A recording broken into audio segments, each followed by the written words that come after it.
বেশ কিছুদিন ধরেই শুনছিলাম কামদেবপুরে রামকৃষ্ণ সারদা মায়ের মন্দির হয়েছে। তাই আজ দুজনে মিলে পৌঁছে গেলাম সেই মন্দিরে।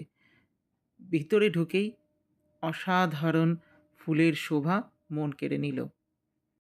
ধীরে ধীরে ভিডিও করতে করতে এবং ফুলের সৌন্দর্য উপভোগ করতে করতে আমরা হেঁটে ভিতরের দিকে প্রবেশ করলাম। ভিতরের রাস্তায় দিয়ে প্রবেশ করার সঙ্গে সঙ্গে সামনে পড়ল এই মঠের বা মন্দিরের অফিস ঘর। খুব সুন্দর করে সাজানো, সেখানে অনেক কিছুই রয়েছে। তারপর আবারও আমরা ধীরে ধীরে মেন মন্দিরের দিকে যেতে শুরু করলাম। মেন মন্দিরে যাওয়ার দুধারে সুন্দর করে ফুলের বাগান, ফুলের টব রয়েছে এবং আমরা তার সৌন্দর্য উপভোগ করতে করতে মন্দিরের সামনে পৌঁছে গেলাম। দূর থেকে অসাধারণ লাগছিল এই মন্দিরটি, তাই আমরা যত তাড়াতাড়ি পারলাম মন্দিরের সামনে চলে গেলাম ফুলের সৌন্দর্য, বাগানের সৌন্দর্য দেখতে দেখতে। মন্দিরের ভিতরটা এতটাই সুন্দর, এতটাই শান্ত যে মন্দিরের ভিতরে প্রবেশ করার সাথে সাথেই মনটা যেন অন্যরকম হয়ে গেল।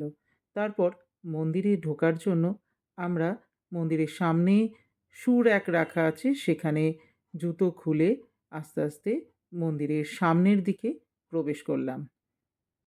সামনে থেকে মন্দিরটা এতটাই সুন্দর লাগছিল, তাই জন্য বেশ কিছুক্ষণ দাঁড়িয়ে মন্দিরটা বা মন্দিরের সৌন্দর্য উপভোগ করছিলাম।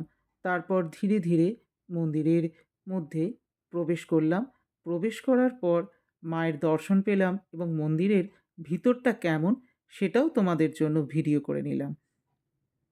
এই মন্দিরে আসতে গেলে তোমাকে চুঁচুড়া স্টেশন নামতে হবে এবং টোটো করে কামদেবপুর আশ্রম বা মন্দির বললেই হবে, শ্রী শ্রী রামকৃষ্ণ ও সারদা মায়ের মঠ বললেই হবে।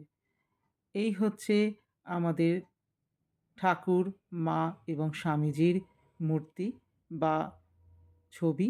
অসাধারণ সুন্দর করে সাজানো, মাকে বেনারসি পরানো এবং ঠাকুর এবং স্বামীজিকে সুন্দর করে পোশাক পরিয়ে এখানে রাখা হয়েছে, যেখানে দেখা মাত্রই মন ভরে যাবে। আমি তো বেশ কিছুক্ষণ মুগ্ধ হয়ে বসেছিলাম ঠাকুর, মা এবং স্বামীজির সামনে। এক ভক্তের গান শুরু হলো, যার লাইভ আমার ফেসবুকে রয়েছে। সারদা দেবী